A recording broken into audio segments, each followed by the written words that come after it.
Hello, all my beautiful toddler code parents. It's time for my weekly live, and I've gotten a little out of the habit. You see, I actually have two bells here. Ooh, two bells here. I've got this bell, and I've got this bell. And I always like to ring the bell to start these things and just show appreciation for all the parents out there who are trying to bring up the next generation of happy, healthy, functional humans. And it is not an easy job. And I just want to acknowledge you with this bell whenever possible. So thank you so much for being just exactly who you are. All right, I'm getting better at that bell ringing. So today's live, I had always so many different topics running through my head each week for different lives. And of course, I always encourage you parents to let me know what's on your mind so that I could address those topics in these lives too. But today I decided to, I chose the topic. Here, let me get my little hair messy. I chose the topic of 3 reasons why childhood is not a democracy. And I chose this topic because, well, let's see. Today I actually took some notes here. So, why is this important? Why basically are any of the topics in the toddler code important? What's the inherent or the deepest reason why these things are important? Because there's many things out there that work. Some work better than others. There's many different philosophies on how to bring up your children. But why I love my signature system, the toddler code, is it's based off an understanding of evolution. It's based off an understanding of human nature. It's based off of like our ancient past. And so what I like to say, and in my notes, what I took down to say today, just to make it really clear, is that the reason this method works so well, and the reason I'm so committed right now to sharing this information in the world with the world, is because what I teach that, as I just said, works with your child and your own human nature makes things so easy and effortless because the concepts are written in our genes of how the children have an expectation of how they're meant to be treated. We have an expectation actually deep within us of what it's like to be parents. And so if we're not going in line with our human nature, then in fact, it's like pushing a ball uphill. It's going against the grain. It's struggle. It's literally struggle. So I bring that up because there could be some child-rearing philosophies out there that say that childhood is a democracy, but I definitively believe that it's not. And my teacher, Jean Liedloff, author of the Continuum Concept, I think perhaps some of you have heard of that book, she coined the term, actually it's her term, that childhood is not a democracy. So let's go, I promised you 3 reasons here, so let's go to reason number 1. Reason number 1 is because they are looking to us for the answers. So if we look to them for the answers, here I'm just going to shut this because of course on Wednesdays is the construction day. Luckily I'm not the only creator out there who notices that whenever they do a live, that's when people bring out the power tools. So hopefully that's a little better for you all. So anyway, what I was trying to say is here, they have an instinct to look up to us and to want to know what, how the world works, what's supposed to happen.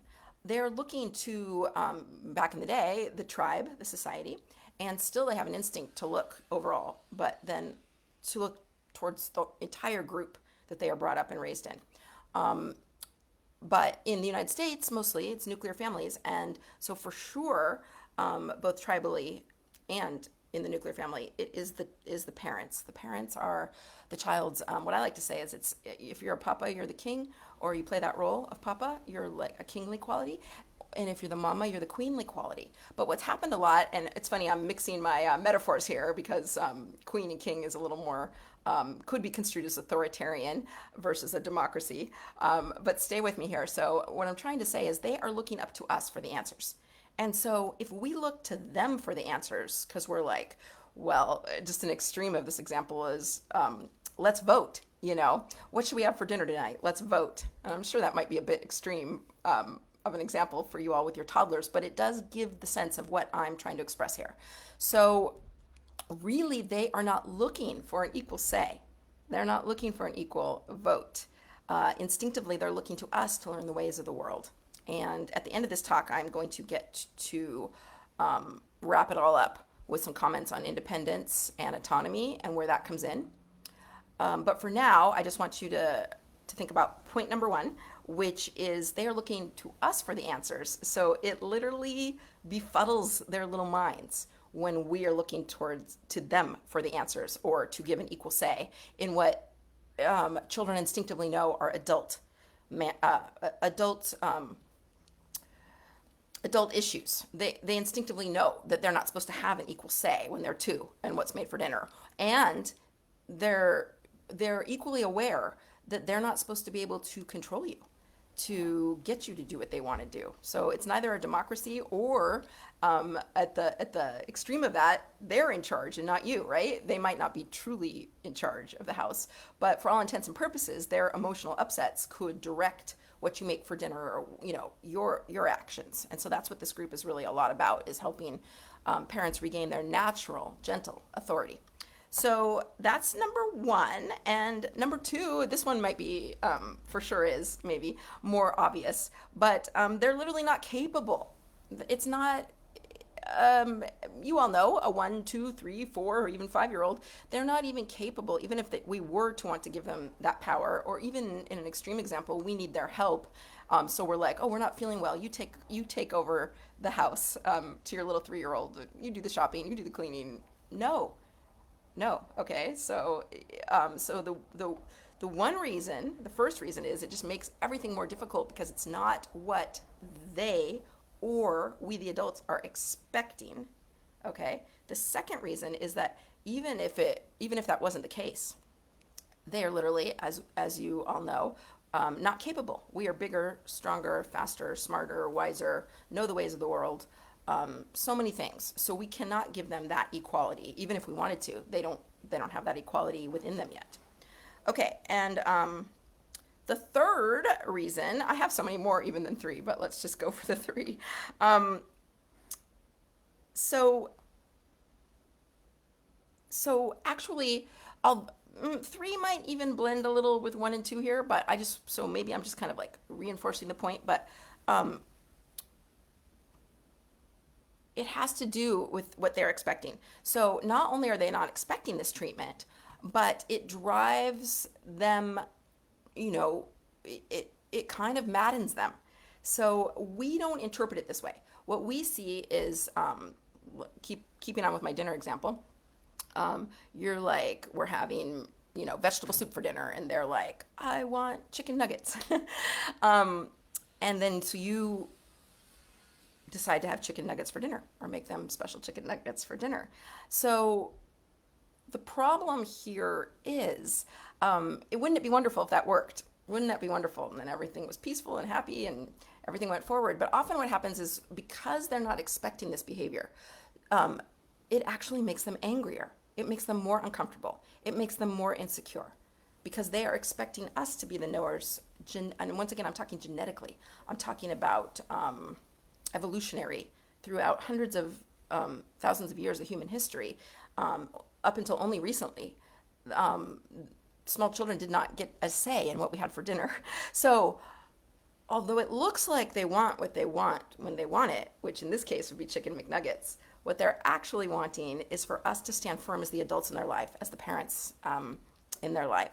And once we stand firm on some of these issues, then they can relax and they will naturally become more content. So here's the big take-home message from today's live, I think, is that though it looks like they want what they want when they want it, actually it's a misleading cue. It's a misleading signal. And the upset and the pushing and the tears and the this and the that would all greatly improve if we had the clear understanding that it's okay as adults and parents that we gently but firmly take what I like to call our parent superpowers, put on that cape, and are calm, confident adults in the face of their little upsets. Not getting angry, not giving in, but just kind of staying firm on our path. And here's a term that actually is used a lot in the childcare, just the general childcare understanding out there. There's authoritarian, right? Which no one wants to be, most people. But then there's authoritative. And so authoritative is an understanding that, I like to use this term, and there's definitely fathers in my group. Maybe there's a father on here live or a father watching the replay. So it's so sorry if I'm not including you in this little phrase, but mama knows best. So, mama knows best it's like a deep feeling that we can carry inside ourselves. As the mothers or the fathers, this feeling that we as the parent do know what's best.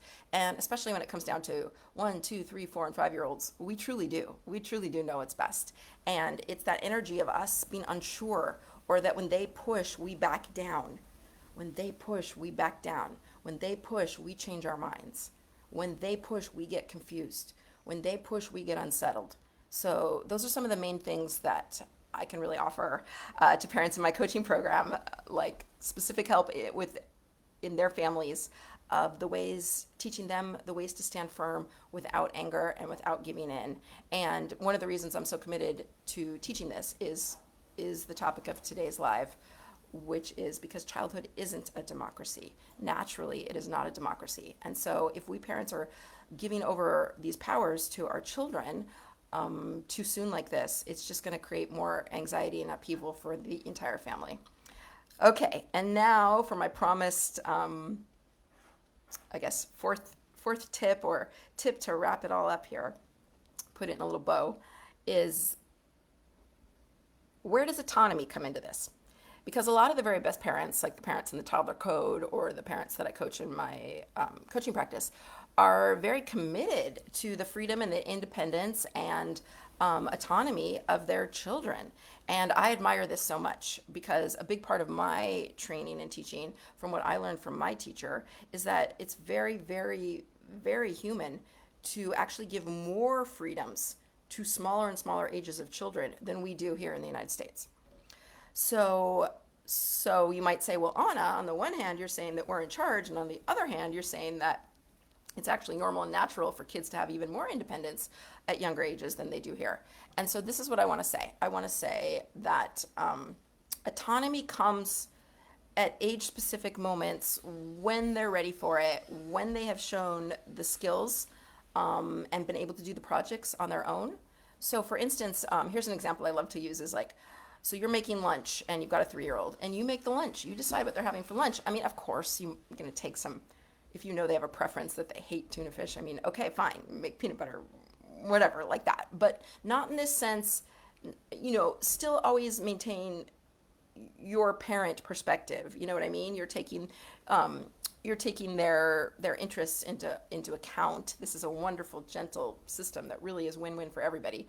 So it's not like you're purposely not going to give them what they want for lunch or what appeals to them. But it's like you're the one making lunch. So you're sticking to what you know to be true, what you think is best, what you know is in the fridge. You're making so many calculations that the 3-year-old maybe can't at this point. But I highly encourage everyone to get their 3-year-olds active and helping to make the sandwiches, getting tools and chairs they can walk up to help you. They could help to set the table. They could help with the sandwiches in the plastic bag. They could spread the peanut butter, so many different things, but they can't control the whole operation, I guess is a better way to put it, or a good way to put it. So when does the autonomy come? Well, once you see that their skill levels are leading them to they could make that peanut butter sandwich. And one of my clients, their daughter is making eggs with a stove. She's now 4, but she was 3. Of course, supervise, of course they're watching. Of course, there's nothing truly dangerous going on there.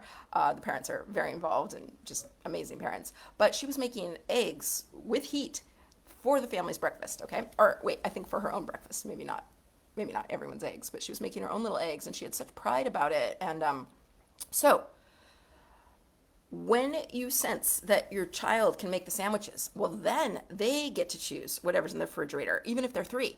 If they can make the sandwich, then they can choose. And not only can they make their own sandwich, but maybe they can make mama's sandwich. So autonomy is a really important part of this system that I teach based on, like I said, human nature, human evolution, lessons from the Amazon, because my teacher spent a lot of time in the jungles of the Amazon. Maybe I'll do another live talking more about that at some point. But yeah, so I've got my assistant on today. I don't know if we've got anybody live here. I'm thinking that we don't. There's Rebecca. Pardon? There's Rebecca. Oh, Rebecca Question. is live here. Rebecca, if you want to type in a question, let's give her a moment just in case she wants to. Hey, Rebecca.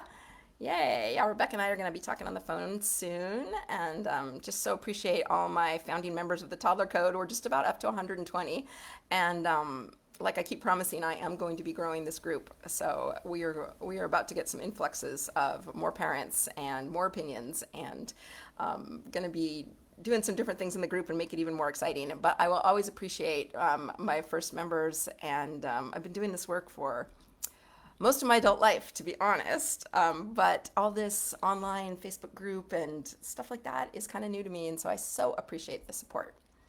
All right, it seems as though Rebecca doesn't have a direct question. So everybody who's watching the replay, please go ahead and type your questions. If there's some way that I could assist, I'd be happy to do so. And with that said, I think I'm going to ring the bell one more time. I don't know if this is hokey or not, but I kind of like it.